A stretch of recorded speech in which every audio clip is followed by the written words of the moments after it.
Next heading लिखेंगे difference of roots.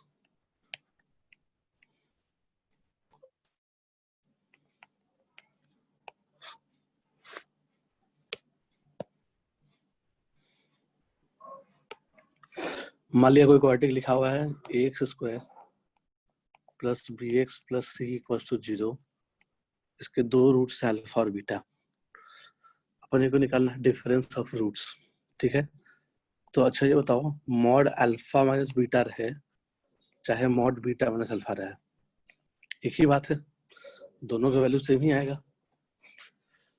ठीक है तो अपने को मॉड डिफरेंस मतलब क्या हो गया, मॉड जैसे difference of a minus B की बात किया जाए तो इसका मतलब होता है mod of a minus B. ठीक है, कोई भी दो चीज का डिफरेंस का मतलब ये नहीं होता है कि a माइनस बी। ठीक है, उसका मॉड है ना, बेसिकली उसका मॉड की बात करते हैं हम लोग डिफरेंस का मतलब। ठीक है, यानी मैग्नीट्यूड, डिफरेंस का मैग्नीट्यूड की बात करते हैं। ठीक है, तो मान लो कि अपने को अगर निकालना है अल्फा माइनस बीटा का मॉड, अल्फा की वैल्यू है माइनस बी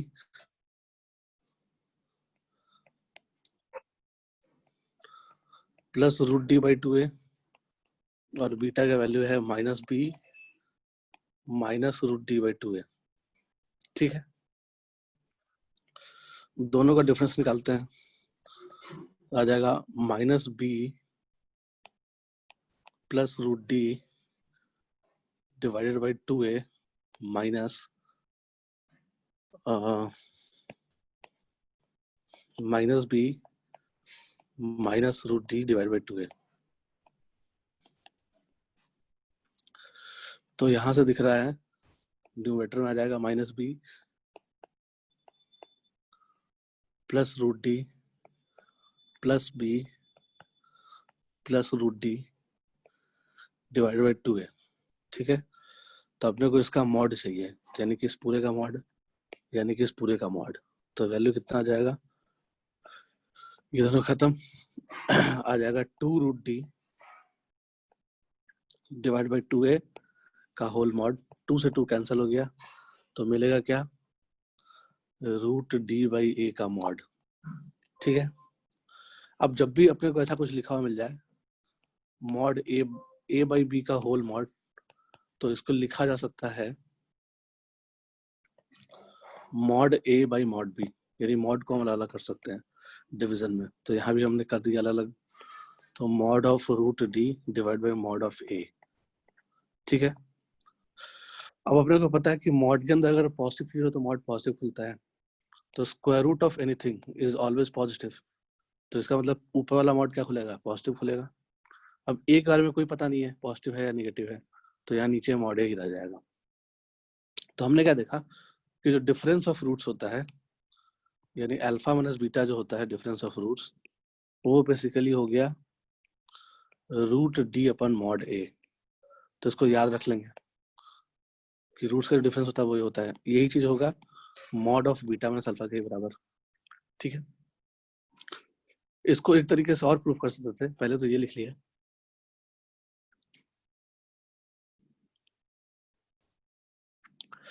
सेम चीज को प्रूफ करने के लिए एक और तरीका है, तो दूसरे तरीके से देखते हैं आता है कि ये सेम चीज। अपने को डिफरेंस ऑफ रूट चाहिए, तो अपने को पता है अल्फा माइनस बीटा का जो होल स्क्वायर है उसको लिख सकते हैं alpha plus beta whole square minus 4 alpha beta. ठीक है, दोनों साइड स्क्वायर रूट लेंगे, तो square root of alpha minus beta whole square is equal to square root of alpha plus beta whole square minus 4 alpha beta. अब अपने को पता है स्क्वायर रूट के अंदर अगर एक्स स्क्वायर हो तो बाहर क्या निकलता है, मॉड एक्स।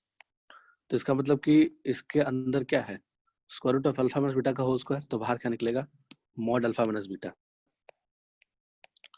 तो mod alpha minus beta is equals to square root के अंदर अल्फा प्लस बीटा का होल स्क्वायर।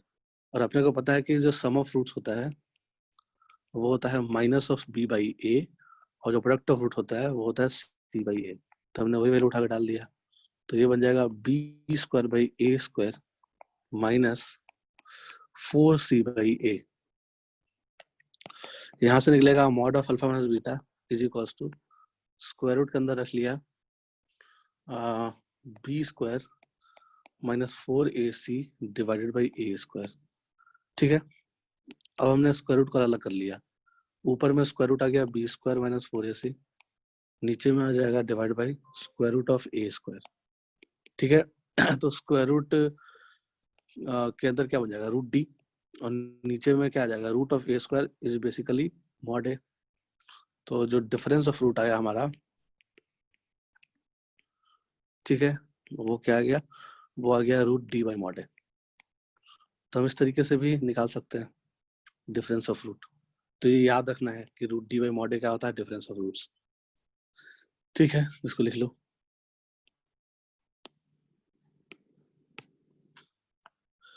क्वेश्चन लेते हैं एक, let roots of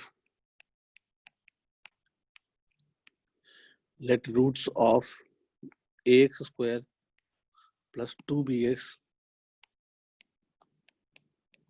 plus c equals to 0 are alpha and beta,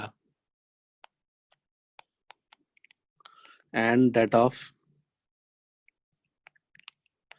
capital Ax square plus 2 capital Bx plus capital C equals to 0 are alpha plus gamma and beta plus gamma. Then prove that a square times of b square minus ac is equals to a square times of b square minus ac.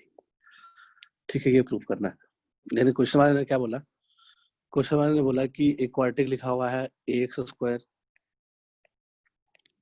Plus 2bx plus c equal to 0, इसके दो roots हैं, एक है alpha एक है beta.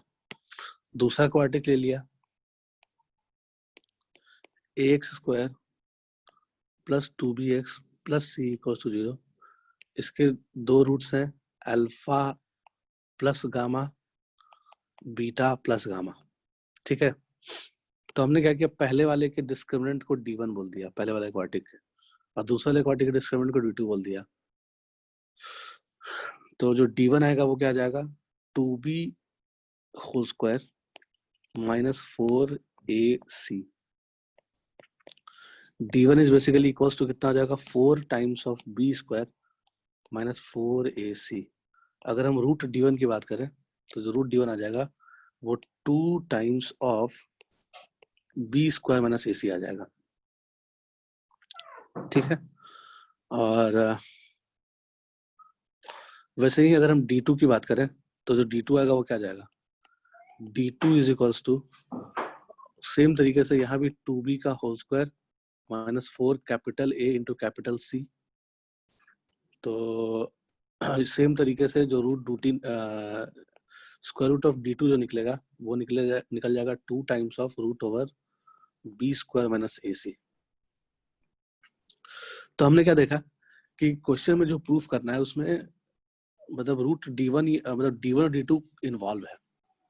ठीक है, d1 d2 involve है, जैसे ही d1 d2 इन्वॉल्व हो, कोई चीज प्रूफ करना हो उसमें d1 d2 इन्वॉल्व हो तो दिमाग में चीज क्लिक करना चाहिए, कहीं डिफरेंस ऑफ रूट तो इन्वॉल्व नहीं है ना। तो हमने दोनों के रूट्स का डिफरेंस देखा, पहले वाले के रूट का डिफरेंस देखा, तो डिफरेंस ऑफ रूट्स, पहले वाले के रूट का डिफरेंस देखा तो वो क्या आ जाएगा अल्फा माइनस बीटा। ठीक है, दूसरे वाले क्वाड्रेटिक के रूट्स का डिफरेंस देखा तो वो क्या आ जाएगा, वो आ जाएगा alpha plus gamma minus beta minus gamma. तो गामा से गामा कैंसल, तो ये भी क्या आ गया अल्फा माइनस बीटा ही आ गया। तो देखा कि दोनों का डिफरेंस ऑफ रूट तो बराबर है। ठीक है ना, तो इसका मतलब कि दोनों का जो डिफरेंस ऑफ रूट बराबर है तो इसके डिफरेंस ऑफ रूट को क्या कर सकते हैं रूट d1 बाई मॉड ए,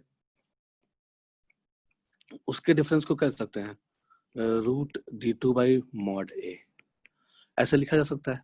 ठीक है, दोनों का डिफरेंस ऑफ रूट बराबर है तो हमने क्या किया फॉर्मूला लगा दिया और दोनों को इक्वेट कर दिया। इक्वेट करने के बाद क्या कर दिया स्क्वायर कर दिया। स्क्वायर करेंगे तो क्या मिल जाएगा अपने को d1 by A is equals to d2 by capital A. Cross multiply कर देंगे तो क्या मिल जाएगा अपने को, a times of d1 is equals to small a times of d2। ठीक है, अब इसको लिख लिया एक्सपैंड करके। a टाइम्स ऑफ d1 का मतलब क्या हो गया, d1 तो निकला हुआ था, तो d1 आ जाएगा 4 times of b square minus ac। ठीक है, d2 यानी small a times of d2, तो d2 कितना हो जाएगा, 4 times of capital b square minus ac। 4 से 4 को कैंसिल करा दिया, तो जो प्रूफ करना था वो एक्सप्रेशन बन गया। ठीक है, यही लाना था, हो गया प्रूफ।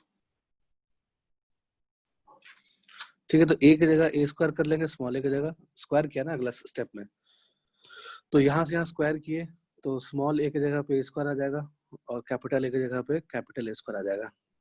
ठीक है, स्क्वायर करने के बाद हर जगह स्क्वायर स्क्वायर आ जाएगा, स्मॉल a के साथ भी स्क्वायर आ जाएगा और कैपिटल a के साथ भी स्क्वायर आ जाएगा। ठीक है, जो प्रूफ करना था वो प्रूव हो गया।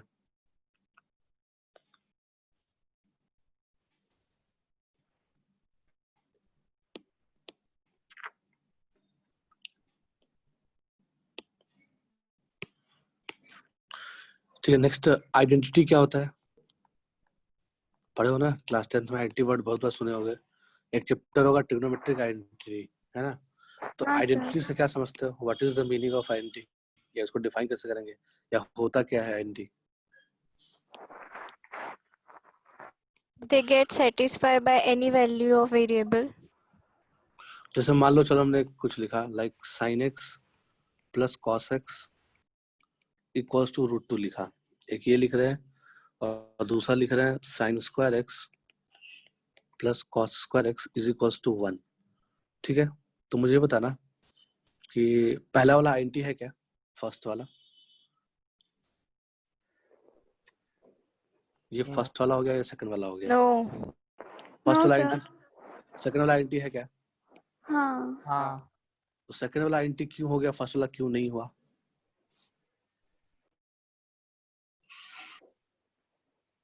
आइडेंटिटी का मतलब क्या होता है,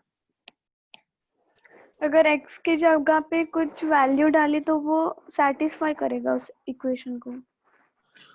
तो जैसे मान लो पहला वाला इक्वेशन है, इसमें अगर हम x के जगह पे 45 डिग्री डालते हैं, ठीक है, तो साइन 45 प्लस कॉस 45, साइन 45 की वैल्यू कितनी हो जाएगी 1/√2, कॉस 45 की वैल्यू कितनी हो जाएगी 1/√2, तो 2/√2, तो ये तो √2 के बराबर आ गया, सेटिस्फाई कर गया। ठीक है, इसमें भी अगर हम x के जगह पे मान लो 45 डिग्री डालते हैं, 1/√2 का होल स्क्वायर तो 1/2, 1/√2 का होल स्क्वायर तो 1/2 इज इक्वल्स टू 1, सेटिस्फाई कर गया। तो वैल्यू दोनों में डाले तो सेटिस्फाई कर गया। ठीक है, तो मतलब फिर से बताओ आइडेंटिटी क्या होता है। एक्स की कौन सी भी वैल्यू अगर इक्वेशन में डाली और आ गया तो। हाँ, तो देखो इसमें जैसे इसमें 45 डाले तो सेटिस्फाई किया, 45 के अलावा हम कुछ और भी डाल रहे हैं, लाइक 60 डाल रहे हैं।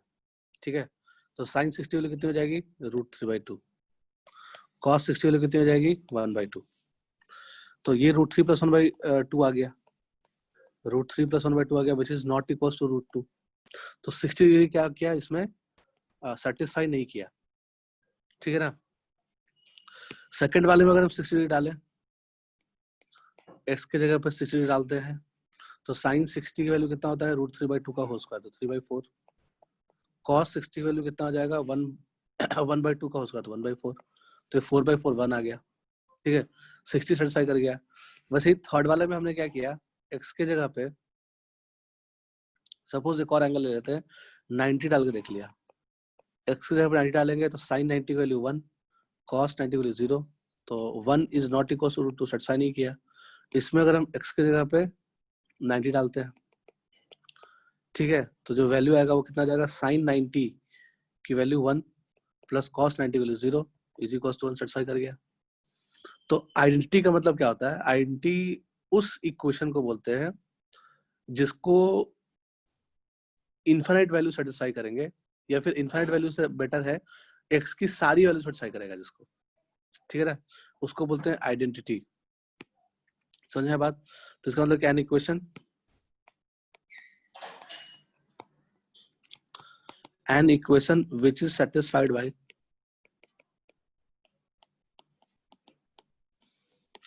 an equation which is satisfied by every value of x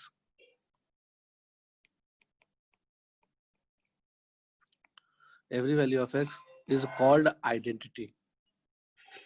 तो ऐसा इक्वेशन जिसको x की सारी वैल्यू सेटिस्फाई करती है उसको आइडेंटिटी बोलते हैं, ठीक है ना।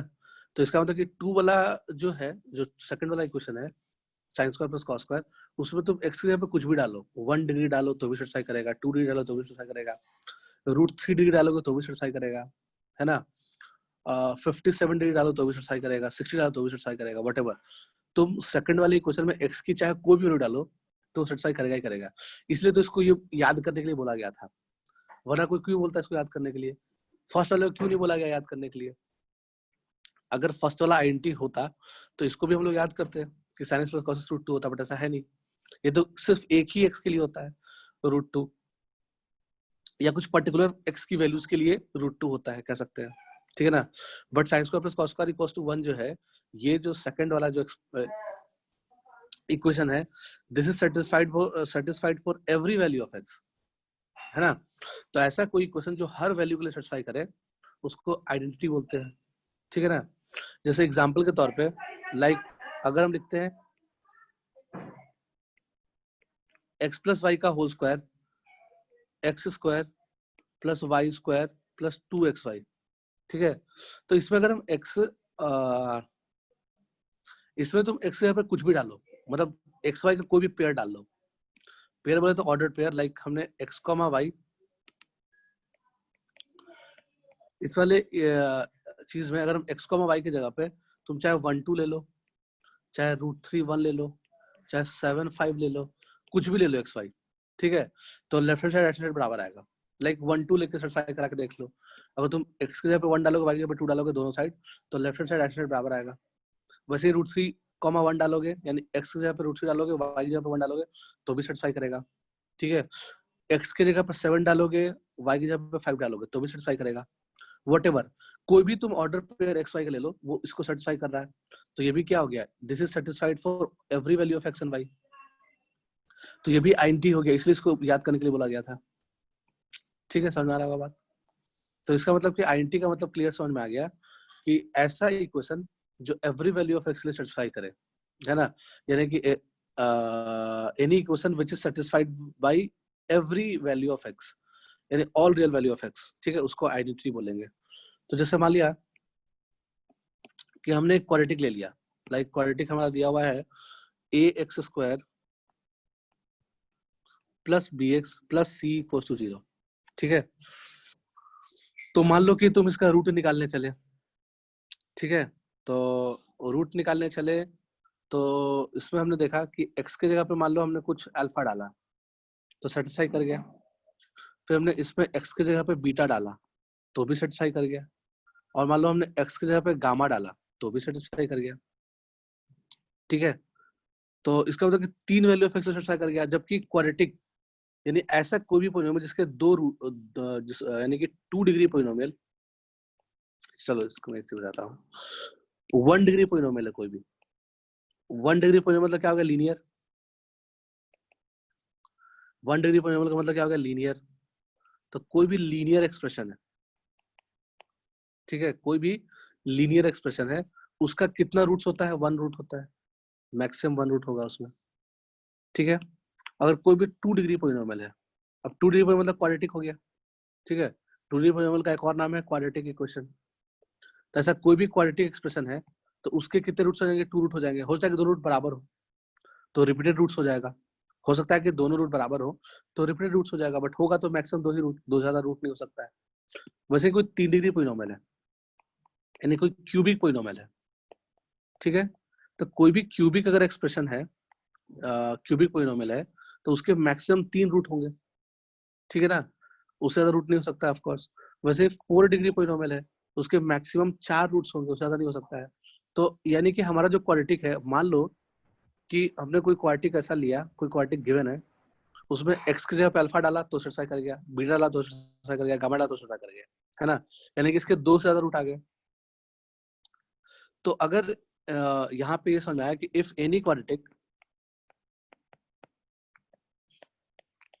if any quadratic is satisfied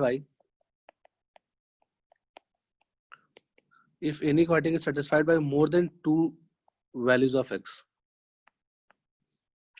more than two values of x, if any quadratic is satisfied by more than two values of x, then it is satisfied by every value of x. अगर तुमने ये proof कर दिया कि दो से ज्यादा value के लिए सेटिस्फाई कर रहा है, तो तुम x की चाहे कोई वैल्यू डालते रहो, वो x की सारी वैल्यू के लिए सेटिस्फाई करेगा, ठीक है। यानी कि वो एक आइडेंटिटी हो जाएगा, कहने का मतलब।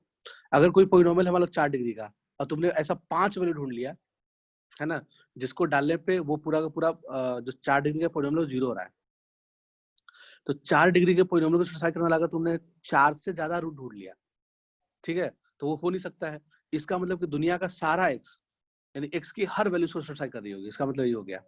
तो if any quadratic is satisfied by more than two values of x, then it is satisfied by every value of x, है ना। अगर कोई क्वाड्रेटिक दो से ज्यादा वैल्यू के लिए सेटिस्फाई हो रहा है, तो इसका मतलब कि वो x की हर वैल्यू के लिए सेटिस्फाई हो रहा होगा, for every value of x, hence it is an identity। तो इसका मतलब वो एक आइडेंटिटी हो जाएगा, ठीक है। अच्छा, मान लो कभी ऐसा लिखा हुआ मिल जाए ax² + bx + c = 0, ऐसा कुछ लिखा हुआ है, और लिखा हुआ रहे x belongs to, या फिर ऐसा साथ में लिखा रहा है for all x belongs to R, ऐसा साथ में लिखा हुआ है। इसका मतलब क्या हो गया? अगर ऐसा कुछ लिखा हुआ मिल गया, इसका मतलब क्या हो गया कि ये जो क्वाड्रेटिक है, ठीक है, ये सेटिस्फाई हो रहा है हर x की वैल्यू के लिए। तो इसका मतलब कि लिखने का दो तरीका हो गया, या तो ऐसे लिख दिया या ऐसे लिख दिया, डायरेक्टली बोल के लिख दिया कि ax² + bx + c = 0 is an identity, तो दोनों ही जो बात हो गया, एक वर्ड्स में लिखा हुआ और एक अलग तरीके से लिखा हुआ है, दोनों क्या बात बोल रहा है? एक ही बात को बोल रहा है कि जो क्वाड्रेटिक है वो एक आइडेंटिटी है, ठीक है। तो दोनों का मतलब सेम मीनिंग, दोनों का सेम मीनिंग आ रहा है, ठीक है ना। अगर ax² + bx + c को जो लिखा हुआ है for all x belongs to R, इसका मतलब x की सारी वैल्यू को सेटिस्फाई कर रहा है, ठीक है। और ax² + bx + c = 0 is an identity लिखा हुआ है, तो भी सेम ही बात है। तो दोनों का मतलब क्या हो गया? स्टेटमेंट 1 इसको बोल दिया, स्टेटमेंट 2 इसको बोल दिया, दोनों स्टेटमेंट का मतलब सेम होता है, ठीक है। तो मान लो कि कोई क्वाड्रेटिक अगर आइडेंटिटी है, तो इसका मतलब कि आइडेंटिटी पहचानने का तरीका क्या हो गया कि दो से ज्यादा रूट ढूंढ लो तो आइडेंटिटी हो गया, या क्वेश्चन में क्लियरली बोल ही देगा कि आइडेंटिटी है। ऐसा भी हो सकता है क्वेश्चन में डायरेक्टली बोल दे कि आइडेंटिटी है ना। तो या तो स्टेटमेंट 1 के तरीका से बोले आइडेंटिटी है, या तो स्टेटमेंट 2 के तरीका से बोलेगा आइडेंटिटी है, ठीक है ना। तो किसी भी तरीके से आइडेंटिटी वो बोल सकता है क्वेश्चन वाला, ठीक है, कि वो एक आइडेंटिटी है। या नहीं बोला तो हमने मान लो 3 रूट उसके 3 रूट निकाल लिए, यानी x की ऐसी 3 वैल्यू उसमें डाल के देखा, और देखा कि वो एक तीनों सेटिस्फाई कर गया, दो से ज्यादा वैल्यू अगर सेटिस्फाई कर गया, तो इसका मतलब कि सारे वैल्यू उसको इसमें सेटिस्फाई कर रहे होंगे, ठीक है। ये भी समझ में आ गया। तो ऐसा कब हो रहा होगा? कोई भी क्वाड्रेटिक इक्वेशन दो से ज्यादा वैल्यू को सेटिस्फाई कब कर रहा होगा? तो ऐसा सिर्फ एक ही केस में हो रहा होगा, जब मान लीजिए कि कोई ax² + bx + c = 0 कुछ लिखा हुआ है, और तुम चाह रहे हो कि ये एक आइडेंटिटी हो जाए, ठीक है। If it is an identity, अगर ये एक आइडेंटिटी हुआ, तो आइडेंटिटी अगर ये हो गया, तो इसका मतलब कि x की सारी वैल्यू के लिए ट्रू होगा। x चाहे कुछ भी डालते जाओ, हर वैल्यू के लिए सेटिस्फाई कर रहा होगा, लेफ्ट हैंड साइड 0 आ रहा होगा। इसका मतलब x की चाहे कुछ भी डालो, लेफ्ट हैंड साइड 0 आ रहा होगा। तो ऐसा तभी हो रहा होगा जब a भी 0 हो जाए, b भी 0 हो जाए,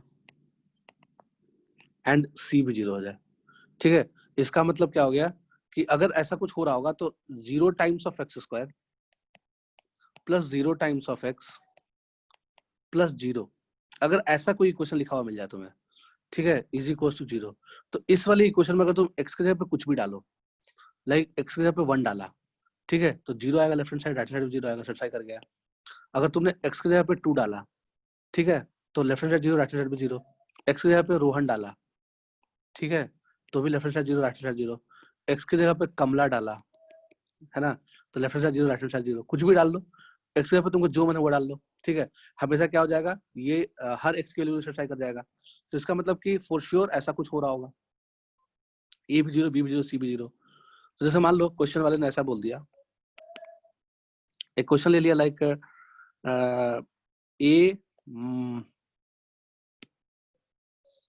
a माइनस 2, सॉरी क्या बोल रहा हूँ मैं, चलो a square minus 3a plus 1 times of x square plus, next लिखा हुआ है a स्क्वायर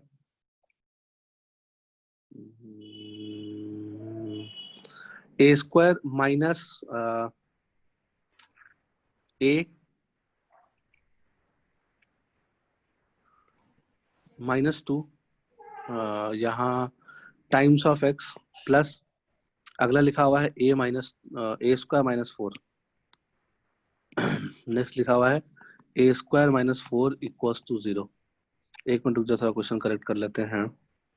फैक्टर आ जाएगा a माइनस 2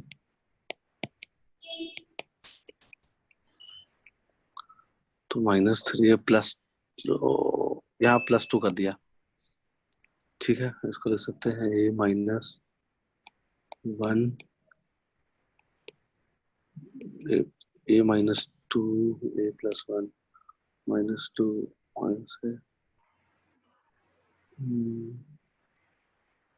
माइनस 2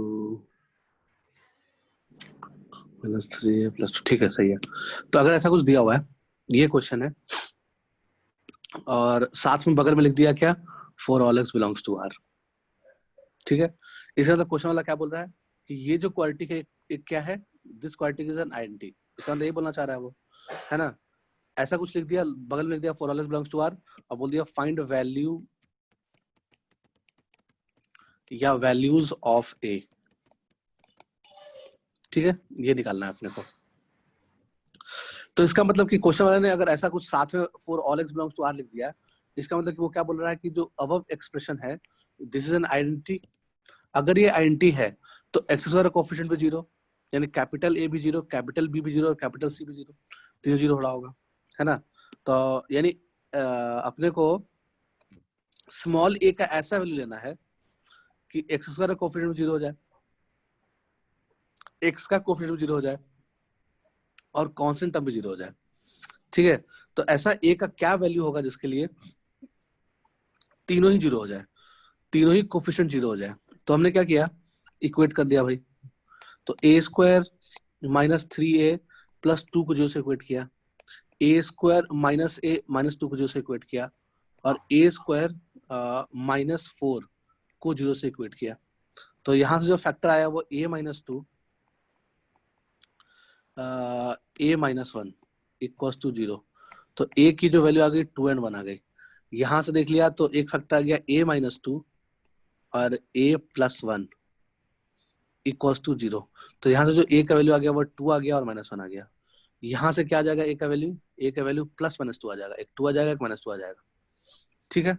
तो a का ऐसा क्या वैल्यू ले लें कि तीनों ही 0 हो जाए, यानी कैपिटल A भी 0 हो जाए, 2 कैपिटल Two. बी भी 0 और कैपिटल सी भी 0। तो इसका मतलब कि कॉमन आंसर लेंगे।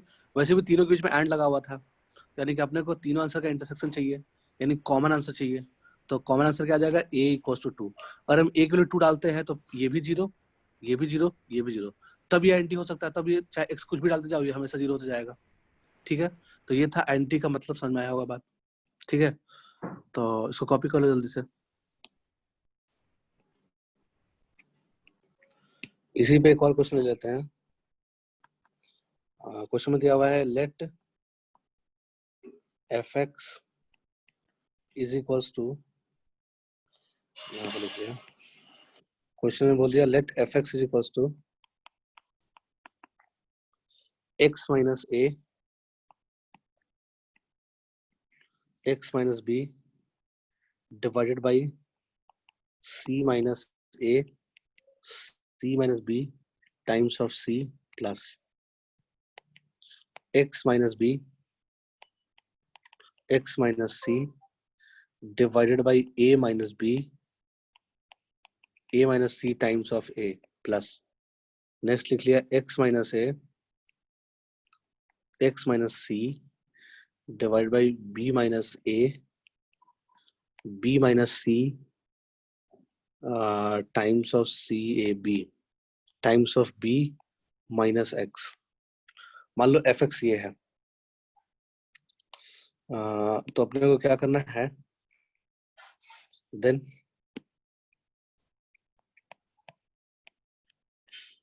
Prove that fx equals to 0 for all x belongs to R। ये अपने को प्रूव करना है, ठीक है। कैसे प्रूव कर सकते हैं, क्वेश्चन ये है। तो अच्छा, इसको करने से पहले मुझे ये बता दो, क्या बताओगे, जैसे मान लो हमने दो क्वाड्रेटिक ऐड किया, तो एक क्वाड्रेटिक है मान लो a1x² plus b1x plus c1, ये एक क्वाड्रेटिक है, तो इसको हमने स्मॉल छोटा सा q1x बोल दिया। दूसरा क्वाड्रेटिक है a2x² plus b2x plus c2, इसको हमने एक नया क्वाड्रेटिक q2x बोल दिया, ठीक है। समझ पा रहे हो बात को। तो अगर दोनों को जोड़ेंगे, दो क्वाड्रेटिक को ऐड किया या सब्ट्रैक्ट किया, व्हाटएवर है ना, ऐड किया या सब्ट्रैक्ट किया, तो क्या मिल जाएगा, a1 plus a2 times of x² plus b1 plus b2 times of x plus c1 plus c2। तो ये बेसिकली क्या बन गया, a1 प्लस a2 तो एक फिक्स नंबर हो गया, तो some times of x² plus some times of x plus some times of constant, ऐसा बनेगा। तो इसका मतलब कि हमने क्या देखा कि अगर हम दो क्वाड्रेटिक को ऐड करते हैं तो जो रिजल्टेंट आता है वो भी क्वाड्रेटिक ही आता है, या दो क्वाड्रेटिक को सब्ट्रैक्ट करते हैं तो जो रिजल्टेंट आता है वो भी क्वाड्रेटिक ही आता है, नया क्वाड्रेटिक आ जाएगा वो, ठीक है। इसका मतलब कि एक से ज्यादा क्वाड्रेटिक को ऐड करने या सब्ट्रैक्ट करने पे क्वाड्रेटिक ही मिलता है, ठीक है। ये बात समझ में आ गया होगा। तो इसी बेसिस पे अगर तुम ध्यान से देख पाओ तो जो ऊपर वाला एक्सप्रेशन है वो बेसिकली क्या है देख लो। तो c अपॉन दिस, अगर तुम इसको, ये c upon c minus a into c minus b, ये कोई कांस्टेंट नंबर है क्योंकि abc कांस्टेंट है, x वेरिएबल है, ठीक है ना। तो c a b अगर कांस्टेंट है तो ये सम, इसको k1 बोल सकते हैं क्या थोड़ी देर के लिए, चाहे तो इसको थोड़ी देर के लिए k2 बोल सकते हैं, ये पूरे एक्सप्रेशन को, है ना।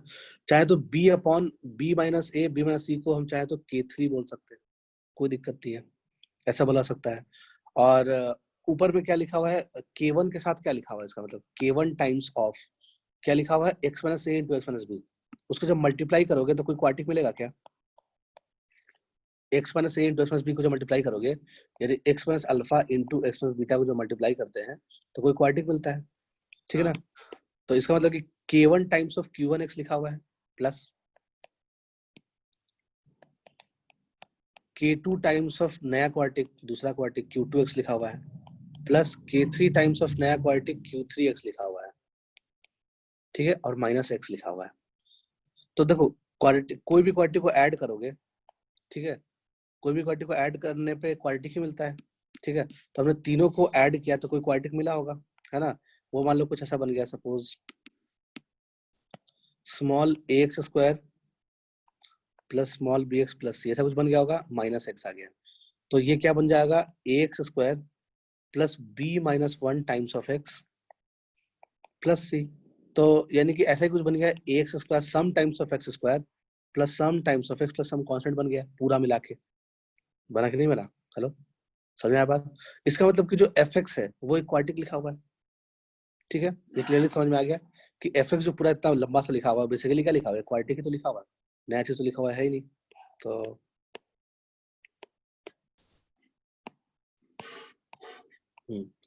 तो अल्टीमेटली इससे ये समझ में आ गया कि fx जो है वो क्वाड्रेटिक है। तो यानी कि हम ऐसा मान सकते हैं कि fx जो है वो some times of x² plus some times of x plus some constant type का चीज लिखा हुआ है, ठीक है, ओके। अब हमने क्या किया, fx में fx में x के जगह पे a डालो। fx में क्या कर दिया, x के जगह पे a डाला, जहां जहां भी x है वहां वहां a डाला। तो a डालोगे तो पहला टर्म 0 हो जाएगा क्या? तो यानी कि fx वैल्यू क्या आ जाएगी वो देख लो।